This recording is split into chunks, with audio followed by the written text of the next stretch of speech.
Selamat berjumpa lagi dengan Suster dalam pembelajaran hari ini untuk kelas 6 bab 1 sesi ketiga. Mari sebelumnya kita mempersiapkan diri kita untuk membuka pembelajaran ini dengan berdoa. Anak-anak, silakan mengambil posisi doa, lipat tangannya, ditundukkan kepalanya, dan ditutup matanya. Supaya kita dapat fokus dan mendengarkan sepanjang hari ini dalam pembelajaran dan kita kiranya dibimbing oleh Tuhan. Suster yang membawa doanya ya. Kita berdoa dalam nama Bapa dan Putra dan Roh Kudus. Amin. Allah Bapa yang Maha Baik, Engkau telah menciptakan kami dan menghimpun kami sebagai satu keluarga, warga dunia. Kami menyadari bahwa hidup kami dapat saling mempengaruhi satu sama lain. Demikian juga tempat yang kami huni pun dapat berpengaruh dan dipengaruhi oleh keadaan suatu tempat di bumi yang lain. Berkatilah kami, agar kami dapat ambil bagian dalam masalah-masalah dunia seturut kemampuan kami. Sehingga kami dapat menghuni bumi secara lestari dan damai dengan pengantaran Kristus Tuhan dan sahabat kami. Amin. Dalam nama Bapa dan Putra dan Roh Kudus. Amin. Selamat bertemu dengan Suster dalam pembelajaran kita bab 1 sesi 3 Aku Warga Dunia. Apa sih warga dunia ini? Nah, sebelum kita memulainya lagi, kita disuguhkan dengan berita. Yuk kita baca beritanya. Solidaritas Dunia untuk Filipina. Perserikatan Bangsa-Bangsa atau PBB memimpin penggalangan bantuan internasional bagi Filipina yang hancur akibat diterjang salah satu badai paling parah yang pernah ada di muka bumi. PBB siap memberi ratusan juta dolar dana bantuan kemanusiaan untuk korban badai Filipina yang disebut terburuk yang pernah terjadi di muka bumi. Nah, anak-anak bisa lihat ini gambarnya topan Haiyan itu meluluh lantakan kepulauan di Filipina. Hancur lebur ya. Nah, nama topan itu adalah topan Super Haiyan, menghantam kepulauan yang terletak di tengah negara itu, meninggalkan paling sedikit 10.000 orang tewas, sementara 660.000 lainnya kehilangan rumah. Demikian perkiraan PBB. Di sini bisa kita lihat ya, ada korban bencana alam yang melihat itu dengan sedih. Dia pasti kehilangan orang tua, kehilangan saudara-saudarinya, atau juga kehilangan rumah. Bantuan dunia, Amerika mengirim kapal induk George Washington dengan 5.000 pelaut dan lebih dari 80 pesawat untuk membantu korban Filipina. Sedangkan Inggris meningkatkan bantuannya hingga 10 juta pound sterling. Kapal perusak HMS Daring akan berlayar menuju Filipina dari pangkalannya di Singapura untuk bergabung dengan pesawat angkut Royal Air Force C-17. Sedangkan bantuan negara tetangga, pemerintah Australia menjanjikan dana bantuan 9,38 juta euro dengan tim medis dipersiapkan untuk berangkat pada Rabu. Hari itu, Tokyo mengatakan bakal memasok dana 10 juta euro dalam bentuk hibah untuk membantu para pengungsi dengan tenda-tenda darurat dan berbagai bantuan lainnya. Misalnya juga ini ya, sebuah pesawat Hercules yang disiapkan membawa bantuan makanan, obat-obatan, air bersih, dan pembangkit listrik. Nah, kita membaca lagi. Itu tadi Filipina. Sekarang kita membaca artikel yang pertama. Keprihatinan dunia. Manusia dengan otaknya mampu menguasai berbagai ilmu. Dengan berbagai ilmu, itu kemudian manusia menciptakan teknologi. Dengan teknologi, hidup manusia dengan mudah dapat dipermudah. Misalnya dengan gergaji mesin, manusia bisa lebih mudah menebang pohon-pohon besar di hutan. Dengan teknologi manusia dapat dengan mudah mengeruk bahan-bahan tambang seperti emas, besi, gas, minyak, dan sebagainya. Dengan teknologi, terutama teknologi komunikasi, manusia dapat dengan mudah terhubung dengan manusia lain dan mendapatkan informasi dari seluruh dunia. Nah, contohnya yang dalam posisi wabah ini, wabah COVID-19 yang membuat kita tidak bisa bertemu secara langsung di sekolah, tapi kita bisa tetap mengajar dan melakukan kegiatan pembelajaran melalui daring, contohnya menggunakan aplikasi Zoom, Google Meeting, dan sebagainya. Dengan teknologi, manusia mendapatkan kemakmuran dan kemudahan. Namun, kemakmuran dan kemudahan itu belum dinikmati semua orang di seluruh dunia. Ada sebagian orang berlimpah makanan dan pakaian, namun ada orang yang sangat sulit sekali mendapat makanan dan pakaian. Kemudahan hubungan satu dengan yang lain dapat membantu manusia dengan hidup tolong-menolong. Seperti ketika terjadi bencana alam, dengan segera warga dunia turut membantu mengatasi bencana tersebut. Misalnya tadi yang badai di Filipina, lalu bencana tsunami di Aceh juga pernah, gempa bumi di Jogja, lalu Gunung Merapi, dan sebagainya. Kemudahan hubungan itu membawa serta akibat negatif. Jadi ada positif, ada negatifnya. Misalnya krisis ekonomi satu negara dapat menyebar dan berpengaruh pada negara lain, terutama negara-negara yang secara ekonomi kuat. Misalnya krisis keuangan di Amerika Serikat pada tahun 2019 dengan cepat membuat negara-negara lain yang memiliki hubungan dagang dengan Amerika mengalami krisis juga. Karena perdagangan mereka menggunakan mata uang Amerika Serikat.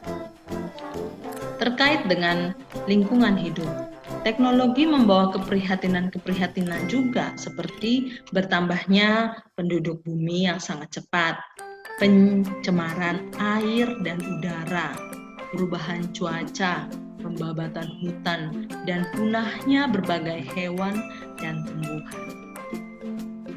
Nah, pada tahun 1 Masehi, setiap 1 mil persegi hanya dihuni 6 orang. Pada tahun 2000, setiap 1 mil persegi sudah dihuni 125. Penduduk bumi sekarang ini sudah lebih dari 6 miliar orang. Manusia yang demikian banyak, sebagian besar yang bergaya hidup konsumtif, membawa akibat kerusakan lingkungan. Banyak negara, terutama kota-kota besar, sudah mengalami kekurangan air bersih dan mengalami polusi udara di atas ambang batas. Nah, coba kamu perhatikan baik-baik di rumahmu. Apakah air di rumahmu juga keruh? Atau juga udara di sekitar rumahmu juga mengalami polusi udara?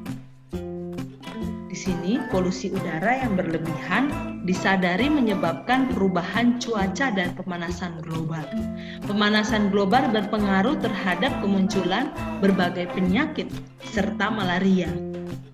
Pemanasan global berakibat juga pada kekeringan, kebakaran hutan, dan banjir. Banjir membawa dampak erosi lapisan tanah subur. Penggunaan pestisida pada pertanian umumnya merusak sebagian besar ekosistem dan kesuburan tanah. Kerusakan ekosistem berdampak pada kelestarian lingkungan hidup dan keanekaragaman hayati. Banyak hewan dan tumbuhan mati karena kerusakan ekosistem. Krisis udara bersih dan polusi udara juga diakibatkan karena penebangan hutan yang berlebihan dan tidak terkendali. Hutan alami yang beraneka ragam diubah menjadi hutan produksi seperti sawit, karet. Berkurangnya luas hutan berakibat menipisnya cadangan udara bersih. Kerusakan hutan mengakibatkan hancurnya ekosistem. Hancurnya ekosistem membuat air dan udara berkurang. Tanpa air dan udara yang bersih, manusia tidak akan dapat hidup sehat. Menjaga ekosistem, melestarikan hutan, membuat cadangan air dan udara bersih terjaga. Menebang pohon tanpa menanam kembali akan menambah udara kotor dan mengurangi cadangan air tanah.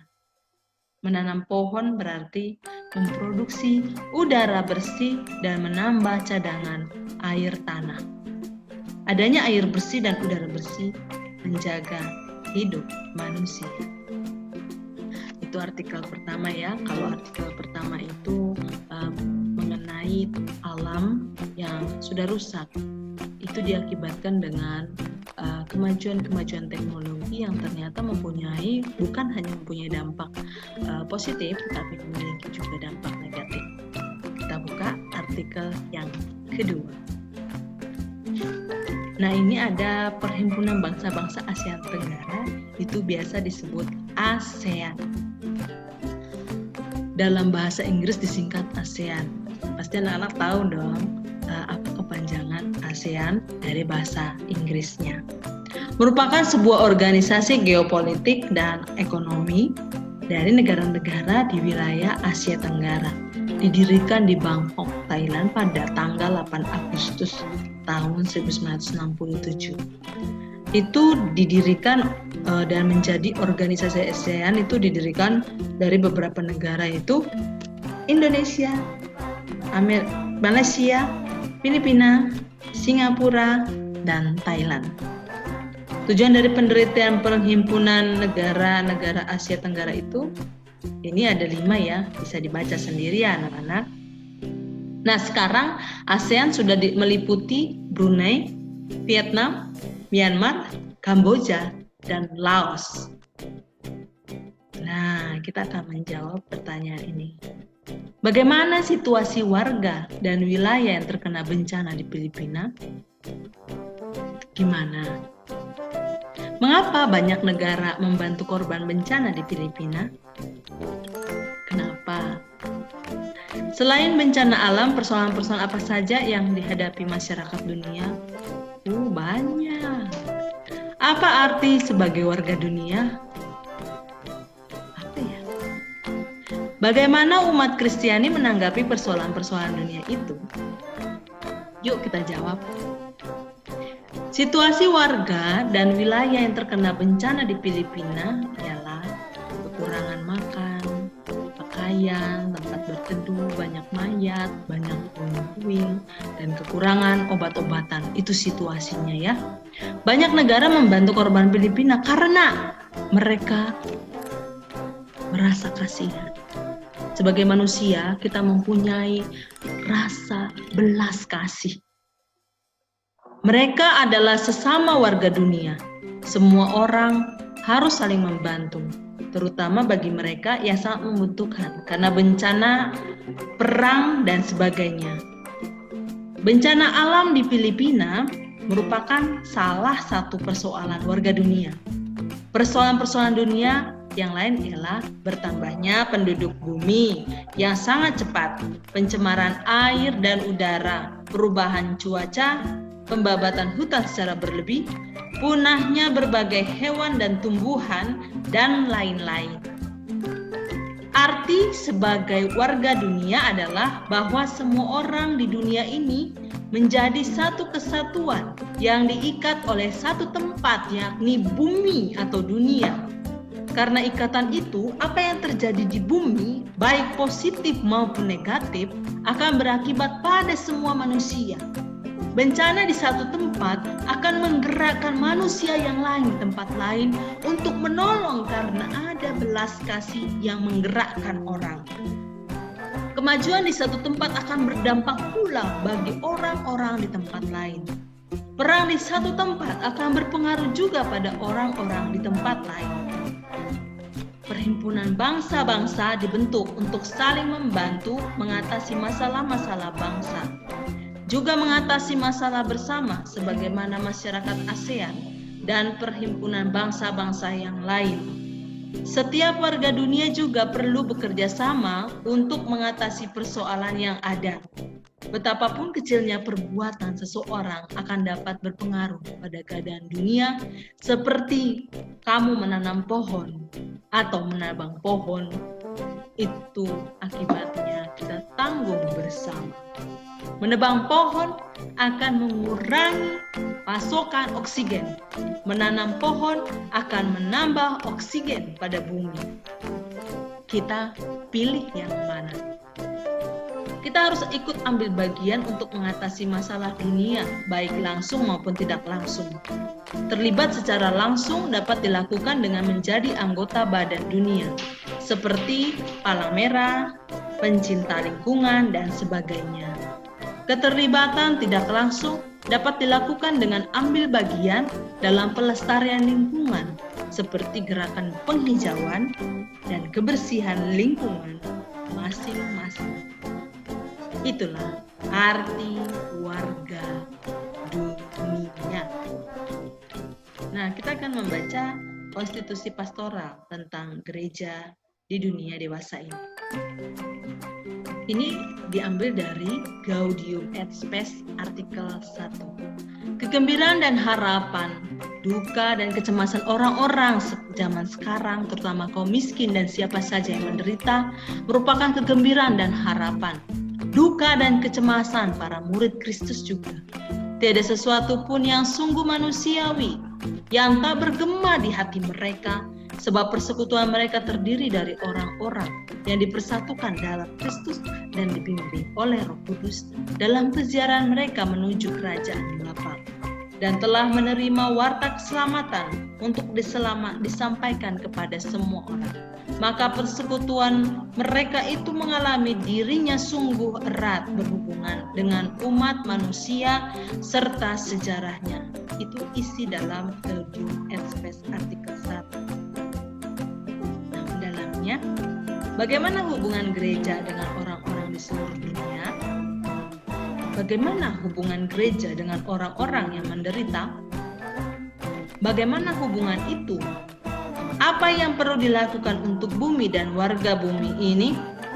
Yuk kita jawab. Hubungan gereja dan warga di seluruh dunia ini sangat erat. Hal ini digambarkan dengan kalimat kegembiraan dan harapan, duka dan kecemasan orang-orang zaman sekarang, terutama kaum miskin dan siapa saja yang menderita, merupakan kegembiraan dan harapan, duka dan kecemasan para murid Kristus juga. Hubungan erat itu teristimewa dengan mereka yang menderita sebagaimana digambarkan pada kalimat yang sama. Kalau bumi dan warga bumi menderita, gereja pun ikut menderita. Kalau bumi dan warga bumi bergembira, gereja juga ikut bergembira. Gereja selalu ambil bagian apa yang dialami bumi ini, terutama bagi yang menderita. Ambil bagian dimaksud adalah membantu mengatasi penderitaan. Jika bumi mengalami kerusakan, gereja bersama seluruh warga dunia membantu mengatasi kerusakan alam dan sebagainya. Tentu dengan gerakan-gerakan kecil yang bisa dilakukan. Misalnya, kita sendiri bisa melakukannya di rumah kita. Dengan demikian, kita perlu menyadari bahwa kita bersama semua orang di dunia ini sama-sama menghuni bumi. Keadaan bumi mengikat hidup semua orang. Bumi yang dalam keadaan baik atau membuat penghuninya sehat. Bumi yang rusak akan membuat penghuninya tidak sehat. Kebersamaan hidup di dunia ini mengikat kita untuk melakukan sesuatu yang baik bagi hidup bersama. Kita adalah warga dunia. Kebersamaan hidup di dunia ini akan mempengaruhi kita, dan sebaliknya kita pun ikut andil bagi baik dan jeleknya kebersamaan di dunia ini. Jadi anak-anak, tentang sesi 3 ini lebih mengglobal ya, karena judulnya juga Aku Adalah Warga Dunia. Nah, misalnya kita di satu sisi kita di sini terjadi sesuatu, maka secara global, secara mendunia, membumi, itu dialami oleh masyarakat yang di sana, orang-orang di sana. Makanya apabila terjadi sebuah bencana, itu warga dunia akan bergerak bersama-sama. Baik anak-anak, demikian dulu pelajaran hari ini. Kita silakan kalian membuka learning sesuai dengan kelas masing-masing, sesuai dengan jamnya, dan mengerjakan pilihan berganda yang suster berikan terkait dengan sesi 3. Oke anak-anak, demikian dulu pelajaran agama hari ini. Selamat beraktivitas dan menjalankan pembelajaran berikutnya. Salam sehat, salam semangat. Mari kita menutup pertemuan kita ini dengan tanda kemenangan Kristus. Dalam nama Bapa dan Putra dan Roh Kudus. Amin. Salam sehat, salam semangat. Tuhan memberkati. Berkah dalam. Dadah. Dadah anak-anak.